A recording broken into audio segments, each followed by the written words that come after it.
Now what we're going to do right now is we're going to show you a technique here on how to do a repair on a wall. This was a wall here where it was so bad it literally had to be tore out, as sometimes tenants do. So what we did is we actually drywalled this whole section, and in fact you can see the old paint, the new paint. And now the beautiful thing about spraying knockdown texture, as it's called in the business, is your wall does not have to be perfect. In fact, if you notice right here, you still see a few bumps and blemishes. So you ready? Let's go ahead. We've got the wall basically what we call basic prep. We're going to get ready for step one. Real quick.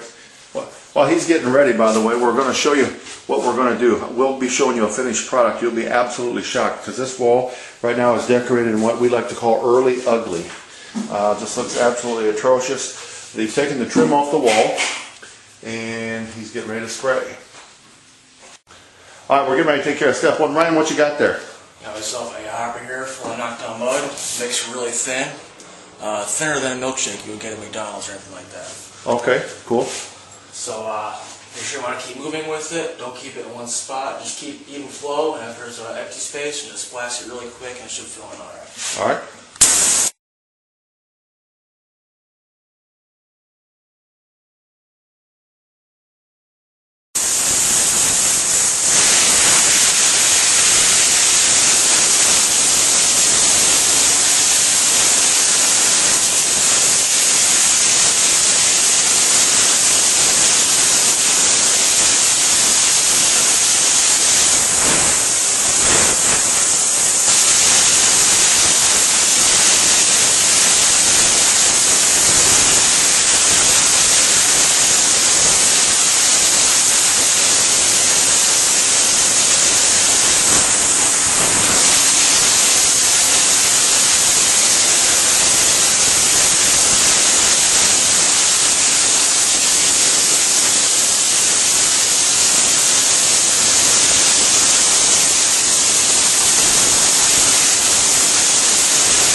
Alright Ryan, now I see you just got it textured. It's been what, about, how long has it been? 2-3 minutes? It's judging on the temperature of the air. The warmer it is, the less you have to wait. If it's colder, I might have to wait maybe 15-20 minutes. No, what do you mean 15-20 minutes to do what? To knock it down. So you're going to knock the wall down? The whole thing. Well then why do I want you here? I don't want my house knocked down. No, seriously, explain what knockdown is to us. Take the knife, up against the mud you just sprayed, knock it down. Flattens it out into that nice modern texture. Oh, okay, so the knockdown simply means flattening the... I see you have two knives. Why do you have two knives? Usually use the wide one to cover my area when you knock it down. You want to watch your plaster walls. Usually the walls are very smooth. So, but in this case we have drywall and a lot flatter, so you don't have to worry about having weird lines in the walls. And, so you just kind of use one to kind of clean it. Yep. Okay. So how long would you say then you, on average, wait from spraying time to you start dragging your tool across the wall? Well, usually in summertime it's about 70 to 80 degrees. You usually have to wait about maybe 5 minutes. In the winter time, it's colder out, you don't have any heat. You might have to wait even up to a half hour depending on how cold it is. You don't want to knock it down right away because you just smear it against the wall and it'll look like crap. At least when you let it dry for a little bit and set, it doesn't smear as bad and it looks more uniform and nice. Now, what are we looking for What are we looking for? So that you, because obviously you've done this many times. If I'm the new person and I want to say, well, how do I know when? Tell me what I'm looking for on the You can't wall. really tell in the video, but if you look closely, you can see little dry marks on the edge of the bumps. Usually we start seeing just a dry is about when you want to knock it down.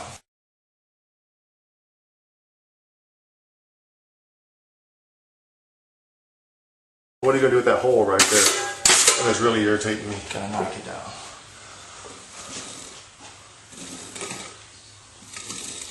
See, that's even a little bit too wet. It's smearing a little bit, so I'm going to have to wait a little Okay, longer. I'm glad that, not that I'm glad it happened, but okay, so we're going to wait a few more minutes. All right, well, let's take a pause break here.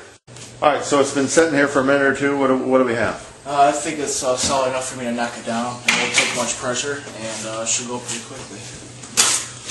Go ahead and show us your knockdown.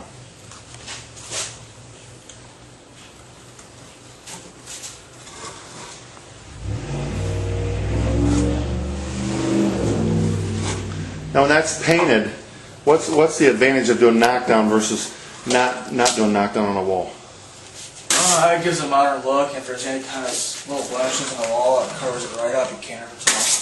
Now, I think you told me earlier that if you paint it with like a satin paint, it's washable, and yet it doesn't reflect light, so the wall hides all kinds of imperfections. Is that true? Okay.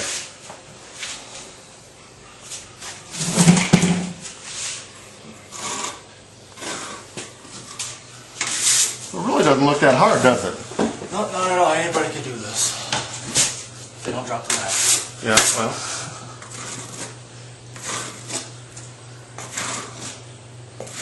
It doesn't take a special touch. It just got to be. Is it hard to learn? Not at all. Hey, would you humor me here because we're making a video? Let me try it once. I've never done this, but let's see what happens. Here, hold the camera and you film me. Of course, if it screws up too bad, we may have to edit that out. Okay, so I use the big knife or the short knife? Use the wider knife. Okay, use the wider knife. Now, don't push very hard.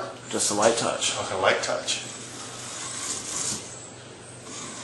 You push down too hard, you'll smear it and you'll start all over again. Well, they said I did. Yeah, that ain't too hard. Hey! Look at that. I'll be getting calls from New York, everywhere, wanting to hire me to do this. You're better at this than me. Well, look at that. Now watch, I got a little line right here. Now, is that not supposed to be here? Usually happens when you have debris in the mud. If you just take that debris out of there and you go in the opposite direction, it takes care of it. Oh, cool. Well, let me give this back to you because I don't want to mess up this house. Thanks for letting me try it.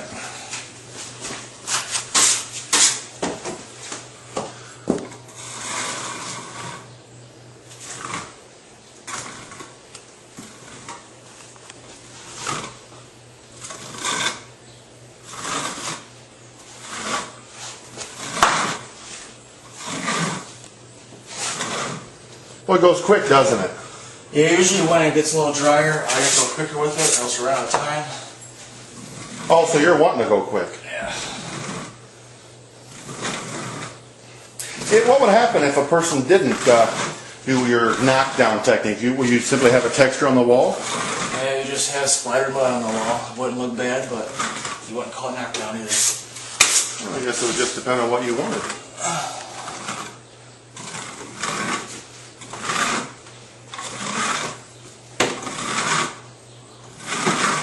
That's pretty cool. All right, here we are. This is kind of a fun blooper, but this stuff really happens. Ryan forgot to bring his ladder, and we already sprayed. So proper preparation prevents poor performance, or you can stand on the cover to do it. So he's just simply doing more of the same thing up there that he did down there. And the texturing that he got all over the crown molding, you can literally take a wet sponge in a bucket. He likes extra work. Some people tape it off. He just wipes it off when it's done. It takes more time to tape it out just to clean it. Okay.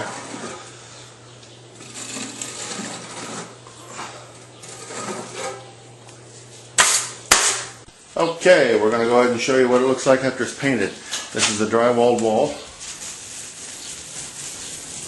As you can see, the knockdown when it's dry It just hides everything. I mean, if you have imperfect walls, you really need to get rid of some blemishes. It just does a beautiful job. They got lucky this wall is already perfect. What'd you say? So they got lucky this wall is already perfect. Yeah. Is that because you built that wall? Oh Yeah, I thought so. Now, since this is new drywall, you really have one of two choices. You can either hit it with some primer, let it dry, and then paint it, and it'll paint beautiful, or you can kind of do like we're doing today, just because we figured it doesn't matter, we're going to paint it, and then the drywall will probably absorb some paint, and we'll end up giving it a second coat with the same color. So if you're going to paint it once with primer, once with drywall, or paint it with paint.